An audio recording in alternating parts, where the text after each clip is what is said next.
the people watching here today, I'm pretty sure that Christian Eriksen is not one of them. However, all Astralis and NiP fans around the world are ready to get this one started. So are we, the Ninjas of Pyjamas, the Swedes taking on the Danes in a battle that is old as the test of time of Counter-Strike. My name being Trace, alongside of me is Jacob and Matthew.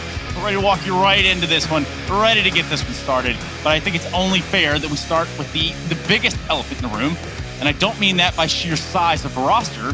I'm talking about Astralis and what the heck is going on around there. So Jacob, fill us in. Yeah, what is going on in Astralis? It's a good question, Trace. I think right now they're experiencing their crisis. Let's put it out like that. I know that the entire Astralis organization is doing everything they can in order to make this PR nightmare somewhat bearable. You know, they're trying to put it out there as it's something they knew all along and something that they were planning for all along. And let's be honest, we can see by the course of actions that they have gotten caught off by surprise a little bit. At least Sipnix leaving the lineup and having to take a break. I don't think anyone saw that coming. They had to find a stand-in. In the end of the day, the only one who was available for them and the best possible option was Snappy.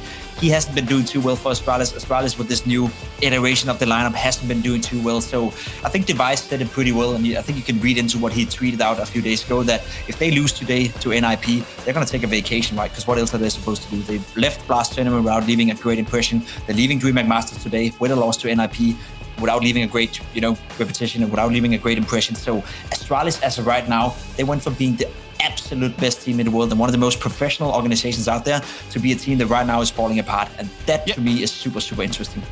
But Matthew, it's not like our normal fall apart. When we look at this team, obviously it looks significantly different to the Astralis that we're used to seeing. But it's not like they're falling apart in terms of, the org is having trouble or the roster's disintegrating. They have a lot of players, have a lot of options. Yeah, they do, but I think some fans and we experts as well are starting to realize that Astralis used to win not because they had the 5 best players in the world. Obviously, you would put Device in that category. That would only be rightful. But then they used to win because they had the 5 best role players in a system that was close to perfection. That was Astralis. Now, the players that are still here from the try, I'm talking about Dupree, talking about Device, obviously, Magis, they're still amazing players, but they don't have the ability to take over a game and not have a game plan and just win all the duels. And that's not the system. That's not how it used to work. So it is frustrating if you're an Astralis fan. You would like to see them win. You'd like to think, this triangle of doom, they should be able to win. It's just not the case. They had a system and now they're missing 2 very key pieces. IGL, one of the best B anchor ever to grace Counter-Strike, I want to say. So it's nothing but easy.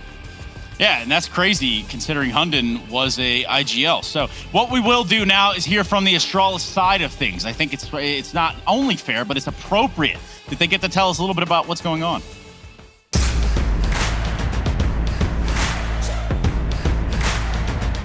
It was really nice to play against Heroic. It was against some of my old teammates, Nico and Stown. So yeah, it was fun.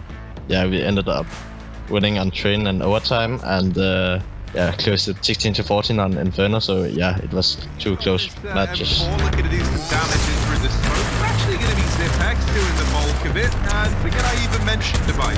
ZipX, there we go, he does get it eventually. 4 kills on it was a nice and fun game against North as well, because it's my old team, and I just enjoyed winning, of course. We played really well. It was my first map since the changes, so yeah, we just played good and had a good teamwork. Dangerous game right now, but the smoke denies his route. He was thinking maybe he could fall back into construction. Now he's going to need these crisp AK headshots, and he starts off with the first one, hits the second, MSL's low. Yugi! 7. Of course, it's sad to lose a game to G-Tube. I remember I had a really rough game, but I can feel we are improving game by game, so yeah, I'm just happy about that. The lower tunnels, to me, doesn't scream that this is a commitment, and no, it's not. Jax tries to hop down into CT, and he does get down, but it's only his corpse, Dupree. I'm thinking it's gonna be fun to play against NiP. We did it once, and it was Nabi's first official with us, and we lost on train, but I'm confident going into the match. Yeah, I have played a lot individually. I just hope it shows on the server. It's gonna be a close one, maybe 2-1 for us. Let's hope for some great Counter-Strike and NiP. See you on the server. Now, we were just talking about Danish super teams. There were a lot of options, and actually Yugi being one of them. We look at him now as one of the star performers that never quite I think shined as bright as he could. Now he's been put in a pretty big situation here. I mean, Jacob, if I call him the EU Kusta, is that too much? No, I think that's spot on. I think it's a player that never really fulfilled his potential. I think 3 years ago, a lot of us were thinking to ourselves, this guy could be potentially one of the best AWP players, not only in Denmark, but in the entire world. And ever since, it's just been steadily going downwards. So I guess it's the same for Kusta, you know. That being said, though, Kusta is finding his footing, you know, as a rifle player. I think he's doing a good job in NA, whereas for Yuki, I still need to see more from him. I like what he's saying. I like what his, you know, the whole mentality coming into Astralis. This is, there's a last chance of actually proving the world that he can still be a great player, but for now it's not really going too well, and that's the problem. Let's be honest. Well, look, man, we talk about the Ninjas Pyjamas all the time, but I don't really want to just jump right into that just yet. I want to look at this a little bit further, Matthew, because obviously with the news that broke about 2 hours ago that Snappy is set to join Contact, this creates a very interesting dynamic in a matchup itself. What do you think, as former players, how that all kind of pans out in the server? Do you just play a pickup game? Do you just kind of pick it up where it is? Well, this is where the conversation gets very interesting, because I thought that Astralis would approach these games, as you just said, puggy, chaotic, let's have some fun. After all, we're talented players, we play simple Counter-Strike. But actually, last week during Blast, they played all the tactical maps. They went into Train, they went into Nuke, they actually picked into it. So they made life very difficult for themselves. They tried to play they tried to play the tactical maps. So I'm not exactly sure what's the game plan, but yes, the situation is weird, and that's the euphemism to say. Snappy apparently on his way somewhere else. Contact is the name that was mentioned. Estetag waiting to jump in. So if there ever was a time to beat Astralis and then put it on your resume that you actually beat Astralis, and just let's not mention the lineup, no one's going to ask you. You can just say you beat Astralis, right? That would be now. That could be now. NiP, they have that opportunity. Yeah, and it does seem like that is kind of the situation Astralis have left themselves in. Now we shift a little bit. We can move around a little bit now. I feel a little bit more comfortable now that we've addressed what is the contact between Snappy and Astralis, that is. And we continue to look at the NiP side, the Ninjas of Pyjamas themselves. They've shown a little bit of form, but at the end of the day, this is a team that, well, they're going to be counting their blessings, I suppose. Twist, Rez, Nock, Plopsky, and Hampus. Hampus being the newest addition. And of course, if you look at his HLTV.org page here for this matchup, he's got quite the mohawk. Something you probably wish you had, huh, Jacob? Yeah, I really wish. I think NiP, we talked about them yesterday. It's the team that is right now building for the future. They're doing a really, really good job at finding the right talents. They have Fred being the coach, and I think he's 100% invested into making, make NiP great again, right? It's a lineup filled with young prospects, a lineup that is slowly but surely getting better game by game. We're watching now. They've finally brought in a dedicated in-game leader, and I think that was the one last missing piece they needed. Hampus, if he can pick up that role and be good enough as an in-game leader for NiP, I think we have a lineup here that potentially could be a top 5 team within half a year, maybe even a year. Yeah, and I mean, you know, we look at this and we continue to look at this, and I think that this is a lineup that is the future of Swedish Counter-Strike, whether you agree or not, Maniac, that's up to you. But I'm looking at players like Nock. I'm looking at a guy like Hampus, who's been brought in for a reason. Not some of the old guard, which is, weirdly enough, turning out to be players like Rez. Yeah, you know what, Tris? I agree with you. Sometimes it happens. I do agree with you. I think that Plopsky, Nock, Hampus, they're the future for the Swedish Counter-Strike now. The challenge is also for Rez and Twist to be able to reinvent themselves and become the mentors, become the veterans, become the ones with experience. But I just wanted to quickly touch upon the threat topic. I think it's a very interesting one. And this period of time that we're having right now, online Counter-Strike, remote, with all the situation, he can talk a lot, he can help them a lot. This is a key moment for him to make sure that whenever he cannot do that anymore, because, you know, fingers crossed, there's going to be a point where we all see each other and we go back to these LAN events that we all missed. He needs to make sure that they will be able to do without him during the game. It's all good and dandy to prepare the game plan, you prepare with them, you help them with the practice. He won't be able to have that much impact when they go to a LAN event. So now he needs to breed them, he needs to mentor them, he needs to help them manage themselves, their expectations, their attitude, their point of views during the game. And that's a huge challenge, but I think he's the man for the job. It's a fantastic point. It's a fantastic point. And that's also why I said, you know, half a year to a year, because I think you're right, Maniac. When they go back into the LAN environment, they once again have to readjust. They once again have to let Hampus, you know, run the teams and figure out how he can be impactful as an in-game leader. So you're spot on. It's looking good for Threat right now, but still NiP, there's still half a year bore you get the full potential out of all these players. I just want to clarify that this below me, Lekro's not actually dead. Okay, so let's not get that out there. So it's kind of like the Force is in jail thing. He's not actually in jail, never was. What we will do is talk about the Ninjas of Pyjamas, and there's no Force in sight.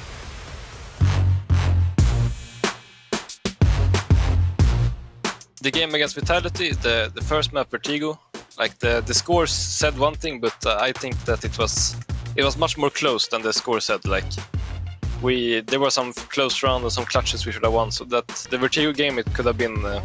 Yeah, it could have been anyone's game. It is a man advantage for NiP. Hampus here, get a deal with Apex, hopping down, trying to get another fight at short side, and ZywOo get it done with 20 seconds left on this clock and an off wide. Second map, +2, we just got... Yeah, they just run over us, we had no chance.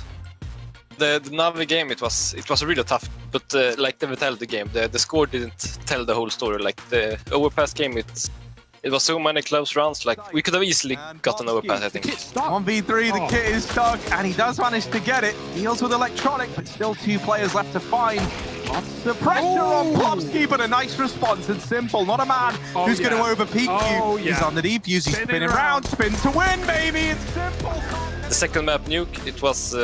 yeah, we lost 16-14, and it was just a rough game. The ends game with the knife throat, it was... Like we felt no pressure. Like when we got a good start on train, like I started feeling very confident that we would take the whole map. I think it was pretty one-sided to us, I would say. Control allows Ents to start to move back in. North and Hampus left in a 2-on-2, and North he is going to deliver. And on the second map, Inferno, it was we lost both pistols, so we had bad starts on both halves. We were down 8-1 and got 8-7, I think. And when on the overtime, I think like. It was also rough, like as CT we played good, I think, but we lost 2 rounds as CT on the overtime, and yeah, I'm just happy we pulled up the win. Playing Astralis now, it will be very interesting to like, because now we can't really analyze how they play since they have 2 new players. So it will be very interesting to see like how they set up. They will of course be a very strong team, but I think without Glaive and Sypex, who has been there for so long, like I think they might lose some stability, and it might be our chance to hit them while they're down. It's gonna be a brawl. Astralis, Ninjas, and Pyjamas, and we do have the maps. We actually do have the vetoes already decided. Everything's already determined, not predetermined. That would mean that it is scripted, but we can show you what maps to expect here between these 2 teams. And again, in a lower bracket matchup, every single one of these maps, every single one of these rounds counts. And let's just go ahead and get it out of the way. We've got Train, we've got Nuke, and we've got Overpass. It's going to be Astralis picking the CT side on the start of Train. Good luck. Again. Good luck. Look at these technical maps again. Poor Astralis guys, they're trying to make life so hard. It's like playing Counter-Strike with when you can check the level at the beginning of a new game, and you have beginner, normal, and then you have nightmare at the top. And it's just like, we're just gonna play nightmare mode. Let's play all the tactical maps with our roster that's not really a roster. But okay, fine. I mean, So- that's what they decide. I'm incredibly So basically surprised. matchmaking, right? Basically, help. like why wouldn't you go for a map pick like Inferno? As many are saying, right? That's a map where you can relatively easily slot in your players. You can relatively easily make a guy like Snappy feel comfortable. Same goes on for Yugi. It's a map that everyone universally plays at a high level. Instead, you go for Nuke. We saw how bad it went for them when they played Nuke the last time around. CT side Nuke Maniac, it's so tough. You have to be good at rotation. You have to be good at communication. You have to have an understanding for each other and the move patterns. And overall, Nuke is probably the toughest map for a team to play with 2 stand-ins. So yes, I know they've had a lot of success on it, and I know they have a good idea of how to play the map, but either this is Astralis dropping the ball, or it's Astralis who have done a little bit of practice and actually feel comfortable on a map like Nuke. And in that case, they can maybe show us the way wrong, but judging from the outside of the book right here, it's not looking good at all for Astralis. Or this is an Astralis that said, hey, you know what? Let's boogie. Let's party right here, right now. Maniac, what's your take on that, I guess, MO, considering all the things that are going on within the roster and all the moves around this? I mean, in French, we have a saying that says, if you have no chance, just grab it. You know, so maybe that's the way Astralis go for it. They have no How chance, do we they say grab it in it. French, though? T'as aucune chance, alors saisis-la. Okay, now I know. I really don't remember. But that's pretty good. It's good nonetheless. We got our maps. We've got the things that we need. We also need you to participate in the Twitch chat using your favorite hashtags to back up your favorite teams here. Get your votes in. It's going to be hashtag Astralis or hashtag NiP. One of these teams is going to get nipped in the butt. They're going to be sent out. This is an elimination game in a best of 3 more than that. We're going to go to a quick break. We come back. We got Train. We got Nuke. We got a little bit of Overpass if we're lucky. But this is the DreamHack Master Spring 2020.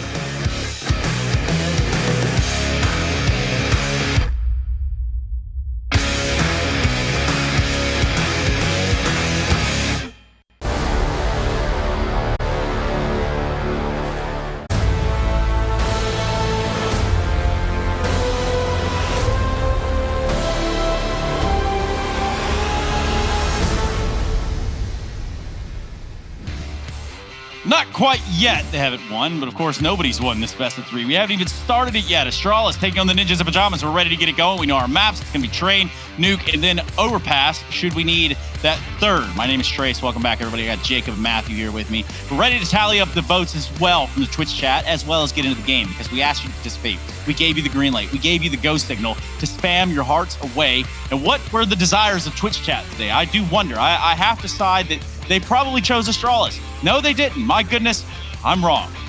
What do you guys think? Smart. Twitch chat is super, super smart. Right, Maniac? They are very smart. Well, let's just piggyback on that a second, really kind of put our careers out there on the line here. And Jacob, let's kind of expand on what you mean when you say that Twitch chat, moreover, the viewer is smart. I think that Astralis right now is facing a very difficult time. You see some of the players coming out there and they're feeling frustrated on the social medias. I can really understand it. I can really, try to appreciate it. I can really try to put myself in that position. But fact of the matter is that we don't have time for that. We don't have time for that. We don't have time for them crying out loud about the rough situations, even though we do understand it. It's a game. You have to win the games. And right now, Astralis are not winning anything. And that's just the way it is. Today, they're not going to win anything either. There will be a lot of Danish people out there who's going to hate me for saying this, but Astralis is just not looking good right now. They're looking like a team that is very deflated. They're looking like a team they're ready to go on a vacation. NiP is a good team. NiP is building for the future. NiP has a great chance of making it far in DreamHack Masters right here, and Astralis is not going to be the team to stop them. It's going to be a 2-0 NiP, and I'm afraid Astralis won't even get double digits unless they step it up massively. Wow, so he's not only said, Matthew, here, like they're not going to get double digits, but they're also going to lose. Jesus, my God. Yeah, I mean, that's a little bit over the top, isn't it? I have to side with Jacob. This is going to be a NiP prediction for me. I think they're on the rise right now. They're figuring out their roles. They have a good atmosphere, a good momentum behind them. The map pool of this whole BO3 is great for NiP, whereas I still do not really pierce the logic of Astralis, but obviously they know things I don't. So NiP, for me, will definitely take that serious. Otherwise, it would require a monstrous performance from the individuals of Astralis, because it's not going to be through the protocols, it's not going to be through the crazy tactics that they will win. It would be through insane individual plays. We know they can do it, we know they have the power for it, but I'm still going to go with NiP. Okay, well, I think that you both could be onto something. I have to give a prediction as well, as per tradition, if you will. And I have to look at this and I have to say, okay, yeah, the Ninjas of Pyjamas, more cohesive, actual team. But no, I'm going to pick Astralis, because what do they have to lose? Moreover, how can NiP know what they're going to do if Astralis don't know what they're going to do? You know what I'm saying? Like, this could be one of those situations, they just throw it all out there. And that's the problem, right? Because Astralis is still trying to approach this game as a team that knows exactly what they're doing. They're playing Nuke, they're playing Train, they're playing Overpass. Best of luck against NiP. I'm afraid it's not going to work out for you boys. I really want them to. I think Device, he can be that one player with Dupree as well going crazy, but they need to show it, and they need to show it now. Yes, which is something that we need to do as well. Thank you, gentlemen. I will get back to you, and I will also answer the question for you, Jacob. Twitch chat freaking rocks, man. So let's bring in our commentators. Not a big deal. We're going to go ahead and bring in Harry, Read the Room, Russell, and of course, Hugo Byron. Now, I see you're in the server. We talked about conditions yesterday, and I think right away, Harry, I'd just let you talk about what's going on inside the server, some of the tick rate that you feel right now. Oh man, Trace, I can feel all 128 ticks down here on the sidelines. Once again, I got all these little items. I spawned with my knife. I got everything I could possibly need. I'm feeling good. Hugo, how you doing, man? I didn't recognize whatever map you're on. But how you feeling? It's pretty blue out here, Harry. It's pretty blue. Yeah, I don't know. We're deep underwater, I guess, and that's probably where Astralis are right now as well. They feel like they're drowning, Harry. They feel like they're running out of oxygen. Because I mean, yeah, I just look at the results of this team recently. It's not the Astralis we know and love. It's not how they started the year. It's not how they ended 2019. And so, really, I hope they can step it back up. But in the same vein, this is where NiP can come alive and show us what they're doing. Show us the results of this hard work. They brought Hampus into this lineup. Clearly, this team is moving fast, moving forward fast. So let's hope that can get shown today in the server. Well, we don't have to wait long, Hugo. We're already getting into the swing of things here. And yeah, you've said a bunch of words. Now I guess it's my turn. The first map going to be Train. It's NiP taking on Astralis. And you can see the Betway odds. They are also leading this one in favor of NiP. They are siding with Maniac and Pimp here, who have both said that they feel the Swedes are a team on the rise. And Astralis right now, yeah, we haven't really seen... I mean, obviously, we haven't seen the Astralis of old, right? Like, you think about the changes this team's gone through, what they've had to adapt to in such a short space of time. I don't think there's much that we can put on this team right now. But it's a sad statement indeed. You know, when you talk about this legendary squad in such a negative manner. I pissed almost around underway, Hugo. Yeah, just a quick one. I almost, in a way, hope that Astralis lose this because they said they want to take a vacation after this. I think that would be so valuable just to the players, to everyone inside of this team, and hopefully they can come back in fresh face after. Hey, if they win this matchup though, let's see if that's happening because I'm all for that as well. Astralis making a bit of a run here potentially. Yugi, he started off well on this pistol round, 3 kills. It was a bit of a B-burst coming in late. Device pushed back and Rez with a quick dink off of the Glock. There's a player with the U2 at the back of the site. Snappy wants to actually get some value out of this, so he needs to stay alive, and that kill will provide him some time. Plopsky made at the face, down to 30, and surely no way out of this one alive. Magix will finish things off, and yeah, Astralis will pick up the pistol round. But yeah, what are your thoughts, Harry? What are your thoughts on this current Astralis roster versus NiP? I want to hear you deep dive this one. Yeah, I think NiP, they've... both of these teams, I think with NiP, obviously they're planning for the future, right? And that's the reason they removed Letcro. But I think we have seen a bit of a hit to their performance as a team since that decision's come in. They're playing the long game. And Astralis, like I've said, man, it just feels like a very unfortunate situation and one that I find to be a little bit saddening, honestly, when you look at this squad. Yeah. As to who I think wins this game, yeah, I think NiP should be the ones to take it, right? Especially because you're going up against a wounded Astralis who haven't been looking anything like their old selves and probably won't for the duration of this kind of 3-man core left hanging around. So, yeah, I think if NiP don't take this and Astralis are able to walk away with the victory, that is a much bigger blow to NiP than it would be if it's the other way around. So I think the pressure is on NiP a little more than it is the Danes in this situation. Well, when they played Train just the other day, I mean, that was a game that NiP won as well, right? They started on the CT side and went 9-6 up, and then Astralis only were able to get 1 CT round in the entire game in that second half. So, yeah, we're already seeing a positive change for Astralis in terms of winning the pistol round. Now, obviously, that doesn't really guarantee you those conversions. Not in 2020, boys.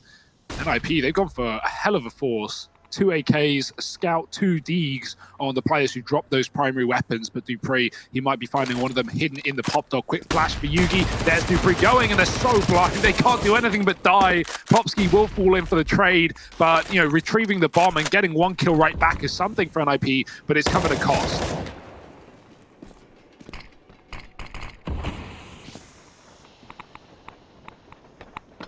They try and smoke off Yugi. They're going to try and wrap around him here. And Rez sneaking on up. No one looking this way. And finally, the player on the bomb train tries. That's Magisk getting shut out of the round. Nork here with his scout as well, and Yugi caught looking the wrong way. There's 2 players over here towards the back of Ivy, and there's a CT wrap coming through from Snappy, which at least deals with Nork, but a bomb plant is still going to come on in. And you're into this now, 1v2, now 1v1, and Plopsky's able to hold down the bomb site. Of course he is.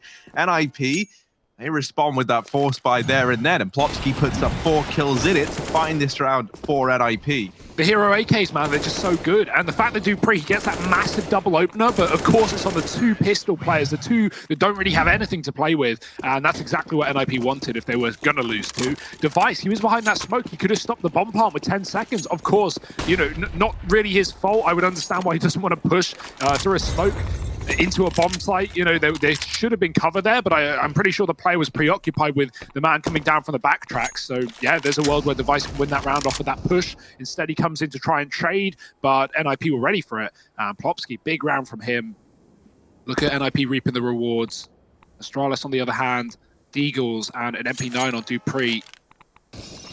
No flashbang to pop him ladder side this time, and so Astralis just have to wait in the outer yard for NiP to come to them. This is quite a default for NiP. Very sweaty in the 3rd round. We got 2 players late hauls. We got a couple in main. We got 1 holding T-spawn looking at Ivy. NiP are just making sure every area of the map is denied in terms of Astralis trying to control it. Apart from the pop dog, that's the one place that dupreeh has. He also has a timing. He thinks, trying to climb up the ladder, walks to his death. Plopsky's waiting above, and now NiP with that kill, they might just be tempted to take this yard. A 2nd kill is only going to push them further, and Astralis are already rotating their B players off the site.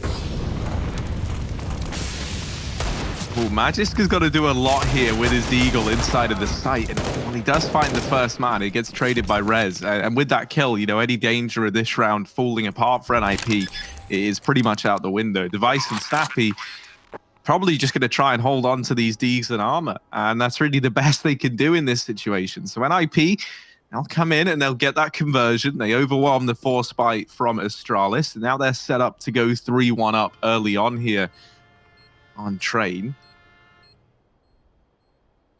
Worth noting for a bit of context, when we started this online season at the start of the year with Pro League, it was one of our opening games. I think it maybe was our opening game of Pro League was NiP Astralis, and obviously it was full Astralis lineup and NiP with Lekra at the time.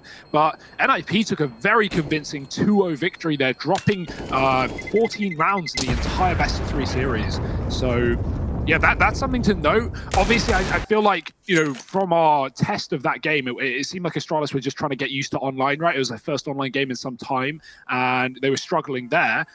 But yeah, Astralis certainly turned it around in that season of EPL somewhat. But worth noting that we know NiP can win this game. We know they can beat Astralis. Right? Matthew made a joke about how, you know, if NiP were going to win a game versus Astralis, this could be it. And you just wouldn't look at the lineups. No one's going to ask you. But I mean, they've won the harder battle before, so this should certainly be attainable as well. Right now, they're in control, 2-1 with Astralis on an eco. This one Deagle armor for Device and nothing else to play with.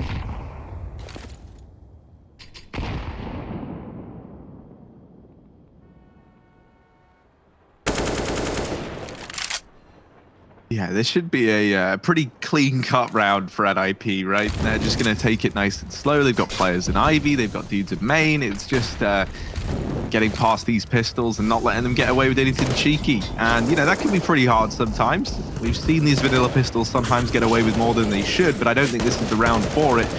And it doesn't look like it. So yeah, this is, you know, everyone knows what happens in these rounds, right? Oh, maybe not. Maybe Dupree's like, nah, I'm not a fan of, you know, keeping it standard. He just shuts down 2 with a USP, makes it look casual. But it's all left Snappy in this 1v3. Oh, is that interesting article? The Snappy's going to contact gaming. I don't know if you saw that, Hugo. I did.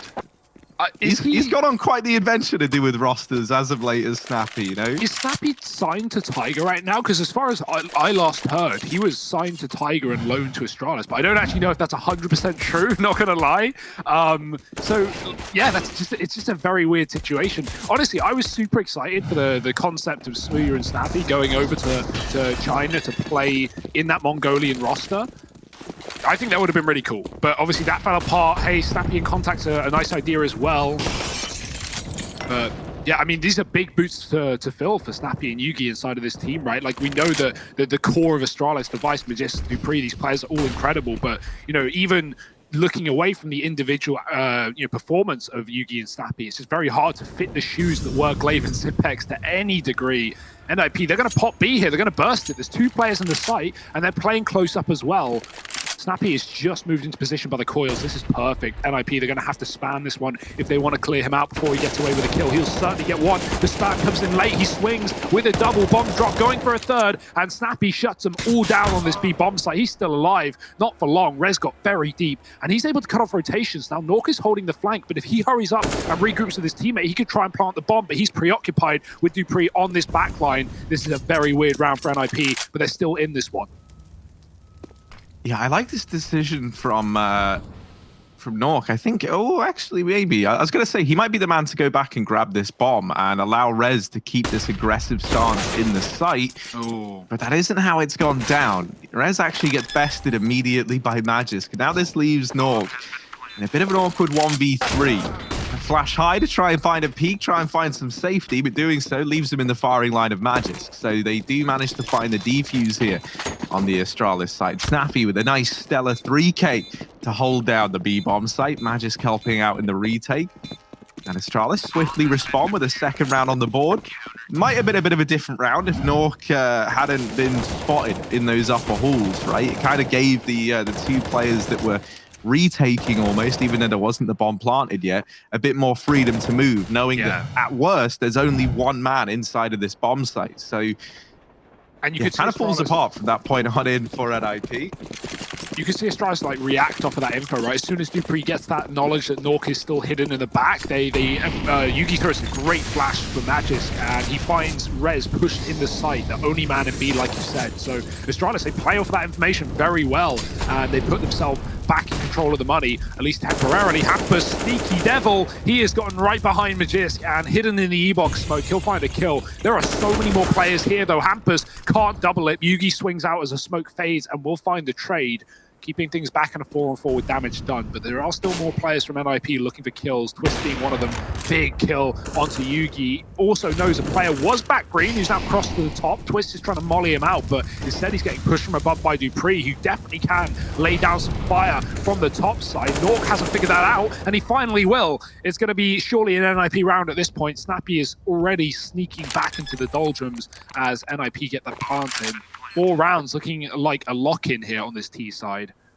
Astralis, they're only going to have this gun in that follow-up round unless Yugi wants to throw all of his money in for a second rifle.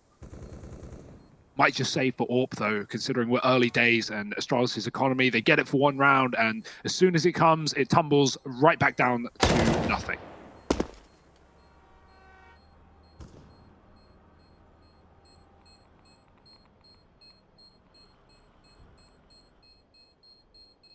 See, they know that Snappy's back here in CT, and they look fairly keen to hunt him down. But at the same time, you don't want to just ruin your own economy on the back of overextending into Snappy here. Plopsky, is he going to go through? No, he decides against it, and that's probably the safe decision to make with Snappy just holding on to this position. Oh, that's rough, man. Yeah. Yugi never even sees an enemy. That really sucks for Yugi there. And actually, Astralis are going to go for the force buy. Yeah. Snappy dropping an M4 into play. Yugi, as you said, he had a bit of residual cash. He was able to invest into an M4.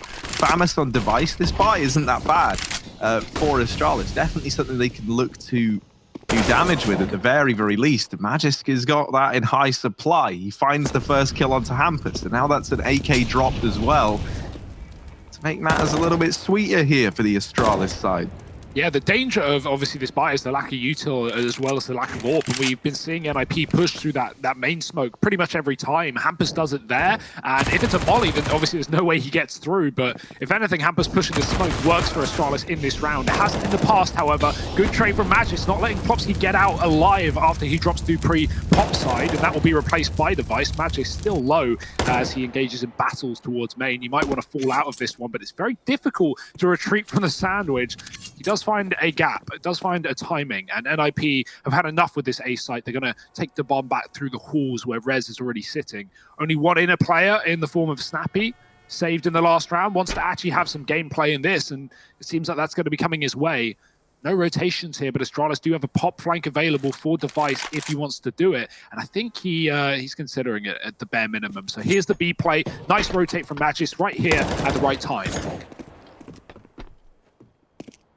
Yeah, and Snappy's been doing a great job at this B bomb site, right? Top in the Astralis side right now, maybe even top of the server. But as I'm bigging him up, he gets shut down by the AWP. Nork's going to follow up as well, but he is left in a bit of an awkward 1v2, and he wasn't ready for Device just barreling into the bomb site like that.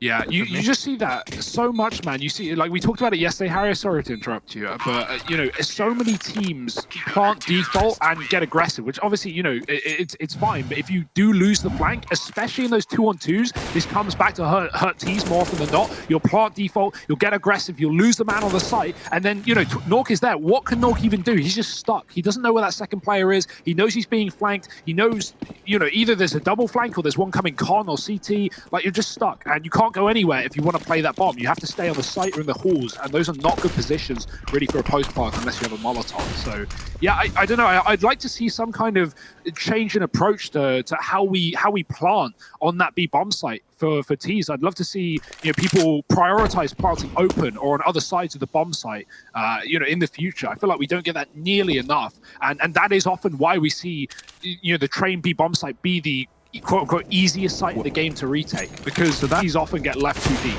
That's where I think a team like Fnatic do some cool stuff at this B site, right? Like we've seen them where they plant for like connector site, and then they send Flusher around through Pop Dog, for example, on like these late flanks. We saw that the other day.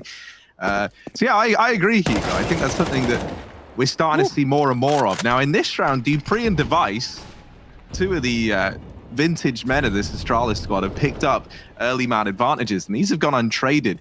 There's not really much that NiP can do about it. They're going to try and get out in through Ivy. Yugi's been sat here patiently waiting. Oh, no. Well, I say, yeah, patience is a virtue, but Nork, he's going to show that he's a man of action. And while all this is going on, we got some action men of Astralis' own brand. They're getting up in through the halls and pushing into the back line here, wrapping around in through T-Spawn. They've been silent on this approach, so Nork and Hampus have got no idea. Astralis are right behind them, and Device is just buying time in the bomb site. The longer he could stay alive for this wrap to come through, the better. And there it is. It executes Hampus. Nork, 1v3, does deal with the first man in Device. But is he going to be ready for a double flank? Dear. That's the problem, right? Like, you know dupreeh's there, but you don't know the whereabouts of Snappy. And so Nork's just going to get shot in the back. Astralis, they're going to find that fourth round. They get it on the board. They tie this game up. And it's dupreeh and Device delivering everything there for the Danes. Yeah, I like the idea there as well for dupreeh, right? As he's hunting down that final kill, as he's chasing Nork on the site for the plant, Snappy is main, it's tucked, hidden, not peeking anything. And that's a really good call for Astralis, because if dupreeh is being baited, if Nork is trying to fake a plant or just get an engagement and he kills dupreeh, there's no way, firstly, that he knows where Snappy is. And as a result, he can't trade. And Snappy wins the round via time. So Astralis planning for every contingency, not letting NiP get away with a cheese round. Magis pushed Ivy, great grenade, and follows up with some spam as well. 2 kills, maybe a third. These pistols are getting ruined in this round, and as they should be. It's Glocks mainly. So no real problem for Astralis, looking like a flawless one. The flash not going to really do too much, but the bullets certainly will. Astralis up to 5-4 with 5 alive as well. They're back in control, Harry. This is definitely boding well. Like said earlier, Astralis only able to put up 1 CT defensive round against NiP last time they played this map. So they've already 5 times that and seem to be starting off on the right foot. Yeah, I want to see NiP keep abusing this Ivy position. I feel like they've been getting a lot of ground towards Ivy, and in this round, they share a sentiment that this A site is where they want to end up, but they just go fast out through main. It's a complete change of pace, and Astralis, they were not ready for this kind of change. Device will come in with a kill, but he's getting wrapped by Nork, and Yugi on the other side of this smoke, not able to keep an eye on his AWPing teammate. And yeah, he's going to get dropped as well. So NiP, they switch things up. They just go fast in towards that A site with some utility going down towards Ivy. They lock the AWP out of it. They isolate Yugi. They just trap him. Like, he never even gets to really play into the round. He's just stuck on the other side of the Ivy smoke. And yeah, the sheer pace there. A real change. Blindsides Astralis. Now, the reinvestment's going to come on through for the Danes. They still have a little bit of cash, but you'll see that that story of them having money is kind of coming to an end. If this round doesn't go their way, NiP can look to start to chain some rounds together again. And so once more, they're going to throw these A smokes up and over, one into Sandwich, one at E-Box, but this time they don't push fast behind it. And this hasn't really worked to give them like any kind of pressure here at A, because dupreeh is pushed into main. So he has this information that no one's come pushing in for NiP just yet. That can change, though, at a moment's notice, right? You can see NiP slowly but surely setting players up down towards Ivy.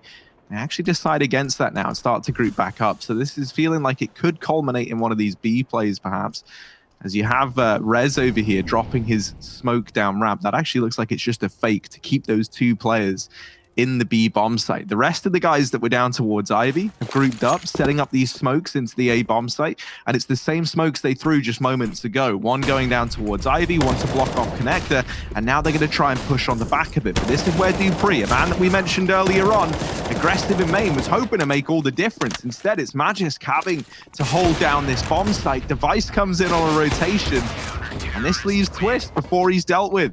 Magisk, 3 kills in that round to find a 6 for Astralis, and that's a nice little response there to the kind of, I don't want to say same round again, because the pace is very, very different, but Astralis never fell for any of those fakes NiP tried to throw in.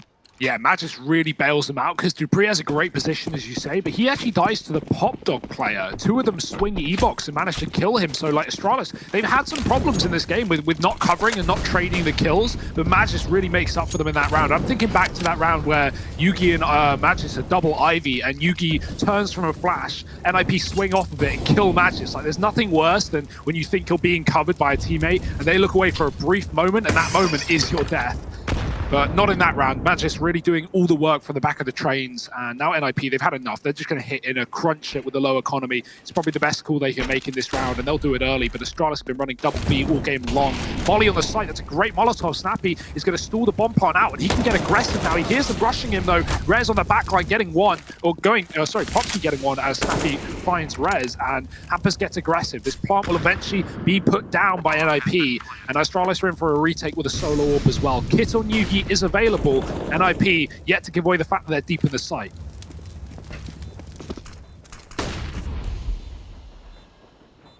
Hampus here could do a hell of a lot, as he's gone deep over here towards Connector, and Magisk has just gone past him. Now, the rest of Astralis have gotten into this bomb site, and so if Hampus is going to do anything, it kind of needs to be now. Never mind, Twist has taken matters into his own hands, but they are on the bomb. Oh, there's another kill from Twist.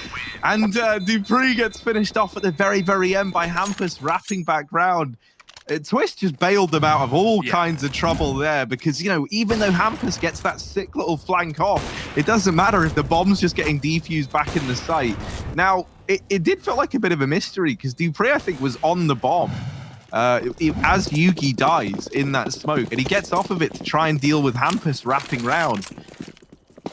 Yeah, but maybe if he'd stuck that, they would have had it because, you know, I think Twist believed he'd killed the guy defusing the bomb when he shot Yugi. Yeah, Yugi had the only kit though, so Dupree had to, you know, if he wants the 5-second stick, he has to get off and pick it up off of Yugi's body. That requires him to move. So at that point, he knows Hampus is coming. Yeah, I thought that was a very weird round. Like, obviously bailed out by Twist, but, you know, Hampus, when he's deep con, he drops a right-click flash that like, gives away his position to Astralis, who are by the connector. And Astralis, they actually make a really good call. They go, forget him. And they just push oil and kill the players on the site. They leave Hampus in the backline, going back to that problem that we often talk about, you know, with retaking.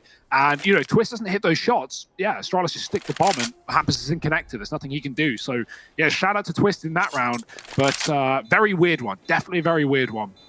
This game has been exciting, though. NiP now taking the lead away from Astralis, who were once in control of the economy and rounds. Well, they're not in control of either right now. Saving on an eco round for the last of the half is going to leave them with very little. Upgrading their armor, buying some grenades, and getting those kits, hopefully, is going to be a mainstay for that last round of the half. So a bit of a breather now for Astralis, and there's a good chance NiP go 9-6 up on this T side.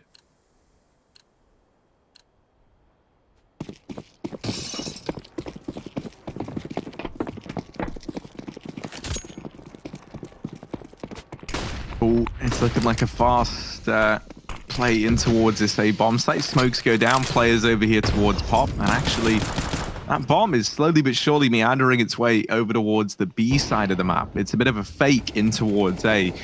However, losing Hampus early on has left Twist in main with this orb, and Astralis, you can see, they're pretty hungry to try and take this away from him. He's getting pressured, and Magisk is going to pick it up. A second kill now with the 5-7. This is where the B play has to come through, and really, it's got to be flawless for NiP if they want to keep ahead in this round. It is just pistols, really, on the other side. That AWP in main doesn't get retrieved, and Astralis, they try and rotate in quickly here to retake this site. There's an AK-4 device at the very, very least. And they're going to set up now in a 3-on-2 for the retake. Popsky holding on for a rotation that's never going to arrive. There's no flank coming through. All three players for Astralis retaking on the back of this con push. And so Popsky comes back down the ramp. That's the right decision to make, but it's not if you don't hit the shot. Now Rez trapped behind the grade train, not able to make a stand. The defuse is going to come on through, and Astralis, with just these pistols by their side, they're able to find a round.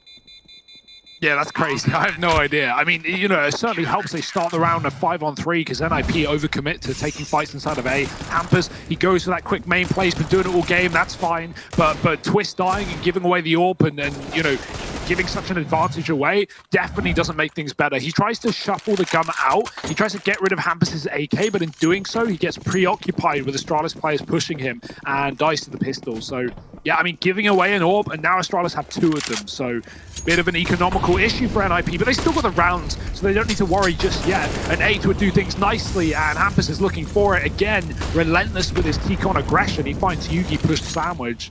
Grenades will offer a bit of a bruising his way, but he is keeping Astralis in his outer yard with 3. Does that 10-10 IP towards B? They seem very keen to go there, but honestly, with limited success. So just going to continue to push outside. Nork hasn't spotted Dupree, who was sitting on the E-box. Maybe he got that info as his team rush it from the Pop Dog. Plopsky trading onto Rez, and they've been so good at trading on this outer site. Astralis have struggled when someone hasn't gotten out with a multi-kill, so Device or Snappy needs to do that right now. Device is already on 1, covering the cross with the orb. This could be his time to shine. Might have to be. That bomb's been retrieved. Twist runs the gauntlet to go back and get it. And Device is going to reposition. Taking this very long angle, but no one presenting themselves just yet. Snappy hit him back in the connector. Hasn't shown his head either. That made... Yeah, not going to win any awards for that one.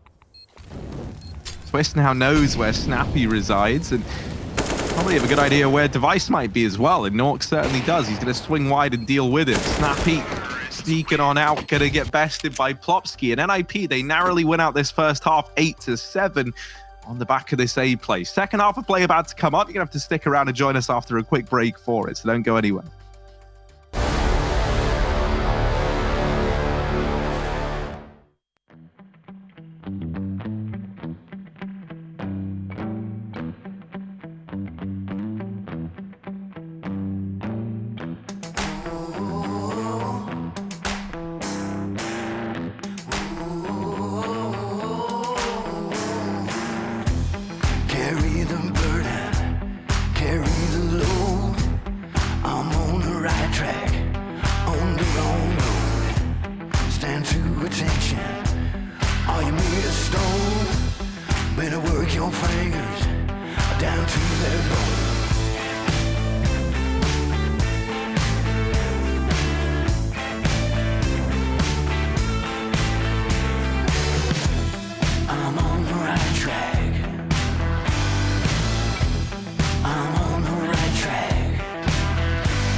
Well, NiP, they narrowly have the lead right now, and you can see the Betway odds have tipped a little bit further in their favor.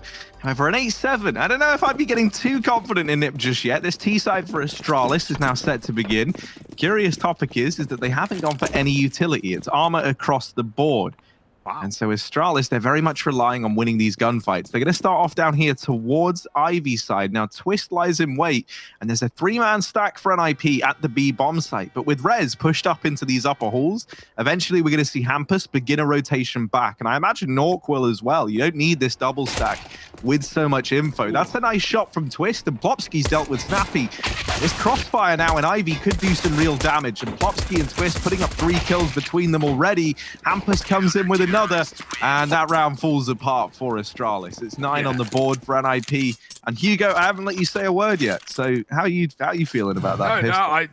Harry, you've done it excellently. You've done it justice. I just want to say, man, I'm kind of shocked. Like, that's the most honest Astralis pistol round I've seen in a while. Like, not a single bit of utility. This is a team that, you know, we've at times seen like 3 or 4 players buy grenades and pistols. Obviously, you know, that's like on Inferno CT or whatever. But even so, 4 Glocks and armor, I mean, those USPs are going to win the fights every time. And if you have no utility to, you know, set off your opponents or block off their view or do damage, yeah, you're going to have a rough time. And, well, that's exactly what happens to Astralis, pushing down one of the longest choke points in the map. And, yeah, just getting mopped up by the USPs who are able to pick and choose their battles. I wouldn't want to be running down that Ivy anytime soon, but Astralis might run it back with more Glocks in the second. Really just waiting for that rifle round at this point. No bomb plant, so no reason to force. Oh, that's dirty, man. Magis has been sick today, Harry. I think we can both agree on that. Regardless of what's happened here for Astralis, Magis has looked great. And he is the only man to buy anything in this round, and he's already made his money back, or at least enough of it. Quick D, dropping Twist. Where does Astralis go from here? Might just crunch B as a unit. Maybe they want to hit A instead. Got to get the pop dog, though, and Rez is still there.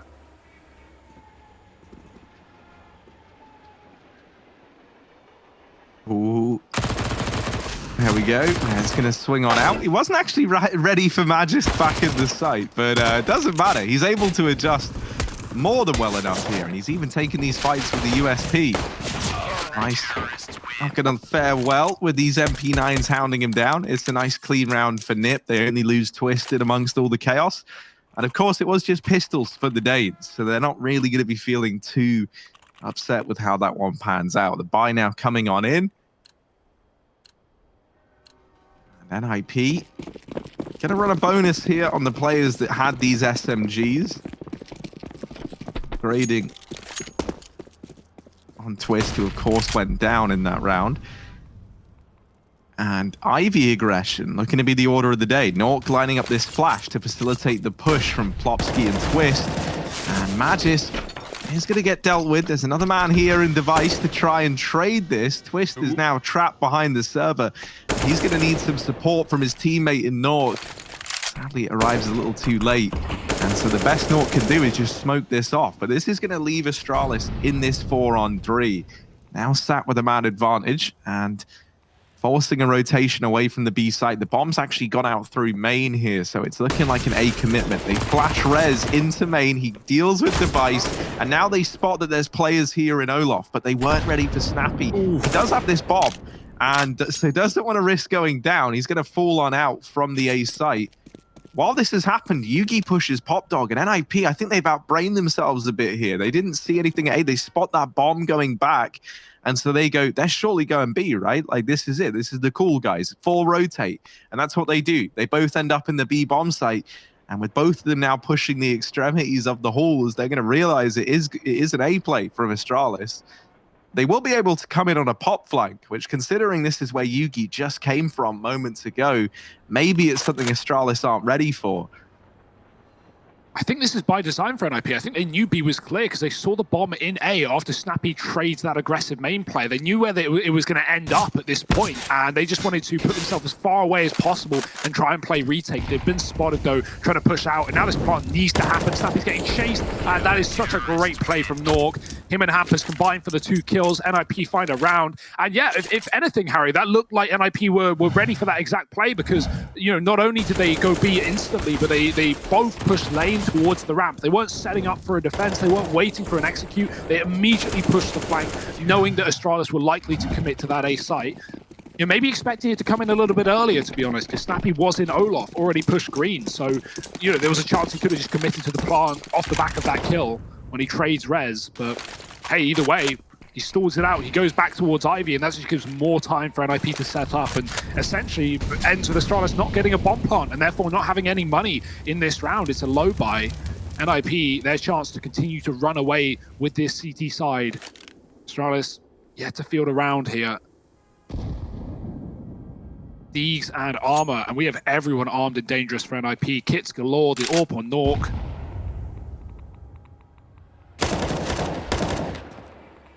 And this is where the shooting gallery really comes through.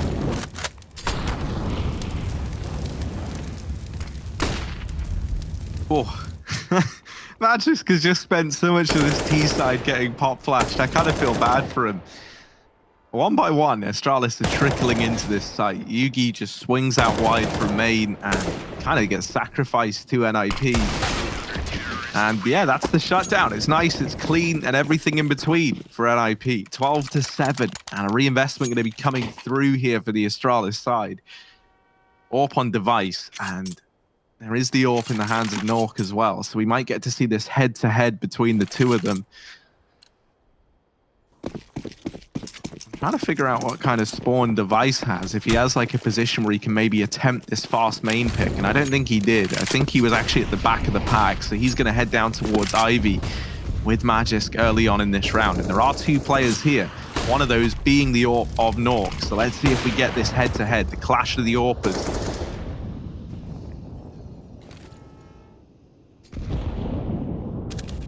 They've been doing this boost a fair bit, but NiP have been, you know, conceding Ivy. They've not been playing for the fight. So since that pistol round, just running a crossfire. And, oh my, what? That Molotov, that's not fair. That's not allowed. Plopsky pushed down to 20. Confused why he's burning. I am too, buddy. And now he's got to deal with his pop play on such low health. Support from Rez close towards T-Con, but the first contact comes from Plopsky. He's going to smoke it, playing it safe, not wanting anything to do with his battle, and instead playing Astralis' own smoke to deny them walking through it. Rez has main. NiP, this is an excellent bit of control in this round, right? The only position they don't have is Ivy, and Twist is watching for the exit. So NiP seeing mains clear, having pop as well. They can kind of read into this, that it's going to be a B play, and so already two players stacked towards that side of the map as Astralis rotate the bomb. Magisk is selling a fake. He smoked left to insinuate the fact that they're trying to take A, but he's going to flank through CT. That's a nice little play from Magisk. And, you know, NiP will know about the chance of this happening, but I don't think they'll know about the speed. He is so quickly in the enemy spawn, but they've heard him. Yeah, this is peeling Nork's attention away, though, and this is a very tricky fight for him to win out. Magisk coming in on this wrap, and Hampus, yeah, he's terrified. Like, where are you even looking if you're Hampus? They're everywhere, and Yugi's going to be the man to remove him from this bomb site. However, the Deeg has quickly sprung to life. Rez dealing with a double. This leaves Device and Dupree. Now just Dupree in the 1v2. He's spotted Rez with this AWP, and he's looking for the fight, but Rez doesn't give it up. 3 kills in the round for him. Plopsky delivering that frag onto Device as well, up in the halls, and a defuse for NiP. It's very odd, man. This Astralis squad, like in this iteration of it, obviously, you know, like not the ideal circumstances. It just feels like so many rounds they'll be sat in like these 4-on-3s, these 5-on-3s. And then in a matter of seconds, everything can just turn against them. And it's like the most un-Astralis thing you've ever seen. Yeah, I agree. I mean, Plopsky, I think he really makes a good play there for NiP. He pushes pop and gets it into halls, but what he doesn't do, which I think would be the predictable play, would be go down the ramp and try and kill someone on the site. Astralis were waiting for that, so he just hangs in the halls on the ramp and just waits, because he knows that in that 2-on-2, Rez is going to put enough pressure on the site to force a player back into the halls, or at least distract a player if they're on the site, and Device does that. He starts to watch a flank, he scopes from upper, and, well, Plopsky is already past the scope. He knows that, and so he just takes the kill. And yeah, I think NiP have had some really good rounds. Like I don't want this win to be taken away from them because Astralis don't have their full roster. But obviously, it's always the asterisk. It's always the caveat for this team until they do bring back their full roster. Popsky pushed up, he gets one. That's probably more than you could ask for, but the orb might double down. Twist has found a second. He's looking for these two more. Oh dear, good flash. Forced off. Rez has pushed around the smoke though, and he's put more damage away. Device looks to finish the job onto Yugi. Probably confused why he didn't get the kill, but that's two separate players taking fights. Yugi won't succeed. Rez takes him down, and Snappy, similar story. Astralis try a fast A play, but NiP are everywhere with all 5 players on the outer site in an instant. 14 rounds, man. No T rounds for Astralis in this half. And that might not change here, Harry.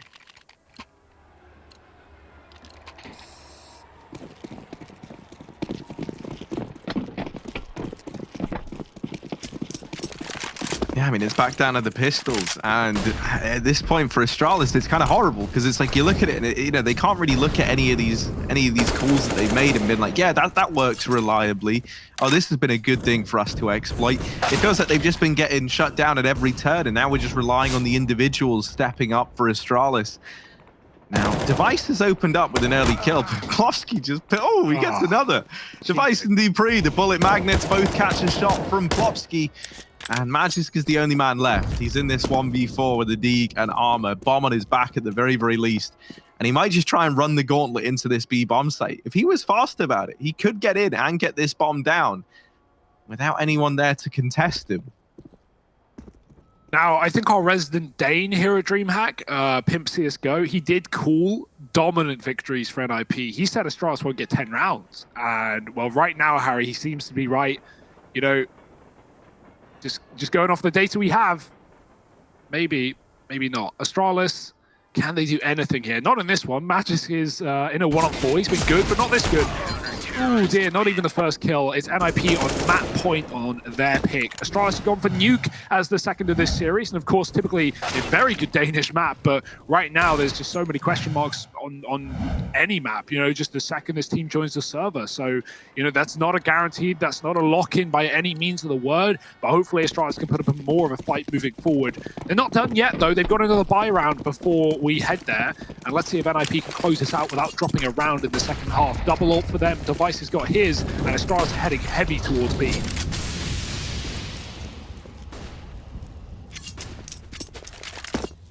Yeah, Hampus has been getting a little bit aggressive over here towards B, and so Astralis tried to take advantage of that by setting up here early on. Hampus hears all the footsteps and just wasn't keen to stick around. Now, NiP have doubled up in pop. Rez and Plopsky are here, and Magisk has just peeled away from this position. He was keeping an eye on the Pop Dog flank. There's the AWP Device delivering one. Yugi gonna come in with another, and now this pop flank trying to come through. Magisk, what's the timing gonna be like on this for him? He's just fallen back as Rez gets on up, and now we're into this 3-on-3. They've seen one man on the wrap. They haven't seen that Plopsky's here as well.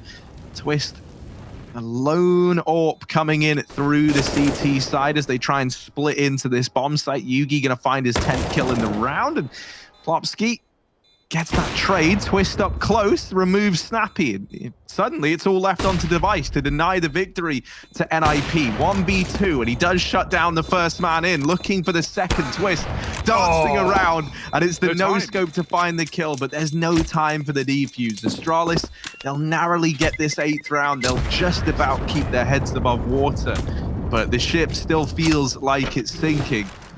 They need 7 in a row if they want to take this one to overtime. At least, you know, those rounds are still Astralis, right? Like, the ones Device should always just be winning. A 1-on-2 with the bomb planted with an AWP on B. Like, that's his round through and through. Even though he dies, you know, he still wins it for Astralis. That's what matters. But it's such a heartbreaking situation at Astralis. They win their first rifle round, their first round of the T side, up against 15, and they have no one surviving, Harry. So look at the money. It's AKs, it's Galils, it's a Mac 10. They don't have this AWP, and they've just got to rush B. Literally no other choice. If they go anywhere else, they'll get made mincemeat, and they still might here on this inner site. Plopsky up the ladder, finds Magisk again. He's been getting the worst end of the stick here on these flanks. Plopsky's not going to commit with it. The entire round, Astralis are going to be scared of their backline. Snappy has smoked it, but it's actually all coming from CT and Connector. NiP grouping. Plopsky is very late here, and the time is ticking again for NiP. They can't afford to lose this one to the clock, as they have the superior weaponry. They should definitely give this a go. Ooh, I think it's lost at this point. Yeah, this time's ticked down very, very far. And with Device and Yugi both putting up kills, NiP, best thing to do is going to be to try and hold on to these guns. And they do get dealt with it as they exit from the bomb site. Now, Norg trying to save this up, and they're close to him, but he gets away somehow. Some way. He's been able to retreat back into CT. Snappy ran right by him, but he was looking at Connector and trying to save the AWP. So actually, he was like fully open to killing that orb, and instead, yeah, he just gets a shot off and runs away. Like, fair play. It's good that NiP saved one. They came into the round with two, and that was a very late retake. Obviously, Plopsky, I understand why he doesn't want to commit to the flank there after showing his hand so early. He's done it already in the previous 2 rounds on B, so it's I guess the right call there, but it just buys so much time for Astralis with Plopsky coming back to reunite with his team. And in all of that, Snappy smoked the flank anyway, so that was like another 15 seconds that even if Plopsky didn't rotate round, he was screwed. So an eco for NiP, a round for Astralis to build into, and maybe, just maybe, Harry, we're going to have a competitive game after all.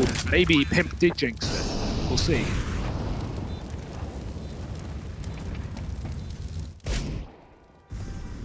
NiP is still toying with the idea of going for this round, despite being in this 4-on-4. And with that kill coming in and so much time ticked off for this, I imagine they're going to try and save. Yugi will kind of cement it with that kill onto Hampus, and yeah, it's just the AWP and the AK left. And Plopsky and Norg, they're not fools. They know that they have a lot more to lose than gain from going for this round. They're going to back on off.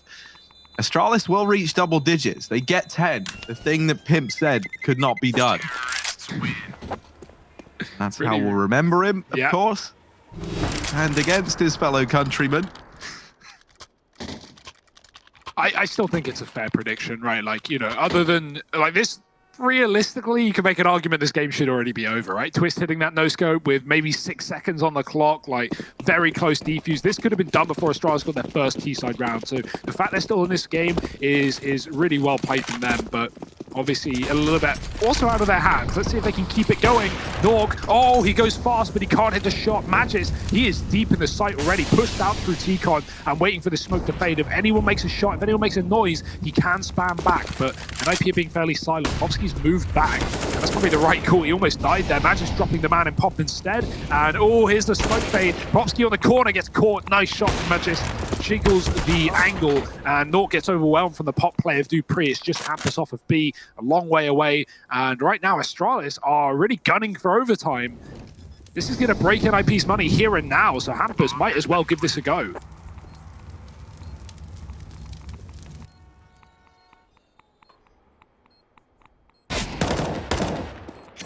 Oh, but now they know, and Device just takes the fight, nice and confident on him. 11 for Astralis, 4 in a row needed, and a weird spot for NiP to be in terms of the money. Short tech pause cooled on in by the looks of things. What's the solution going to be here for NiP? Because Astralis, you know, they've started to feel a bit more confident in these last few rounds. You know, like everyone's just kind of taking fights, and not necessarily fights that they 100% need to. Like, you know, Device didn't need to swing into con there at the end and battle Hampus when he was trying to save, but he does it because he's believing that he's going to hit the shot. And so, you know, things like that can go a long way, especially because, you know, you do have like this kind of core of Astralis up towards the top of the board right now in Dupree, Device, and Magisk.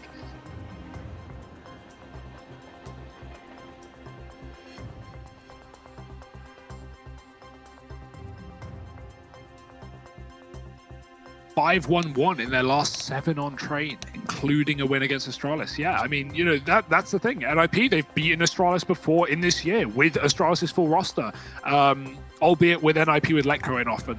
But yeah, that's why we know that this series is still exciting, still entertaining, because even though Astralis don't have, you know, their classic 5, I mean, the core should be enough to take them over the line, and right now it's at least making it competitive.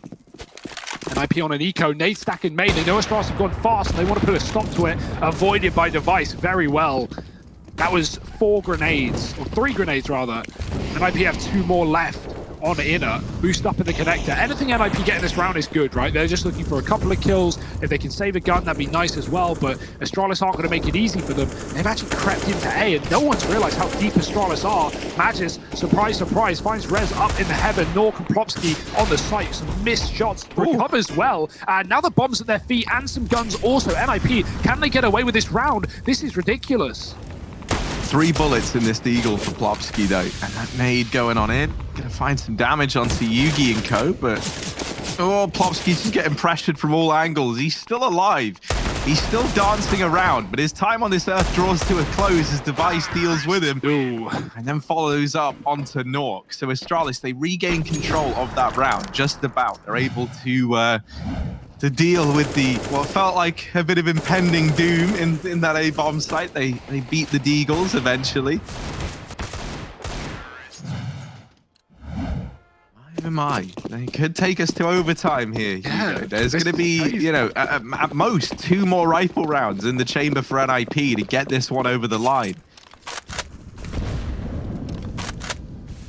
Another AWP for NiP, not double AWPing. They had the money for it, but, these retakes have been rough with them. Nice grenade. Snappy gets absolutely dunked on. 50 for him and Dupree as well. Elsewhere, tagged in T-Con. Might have been an AWP bang.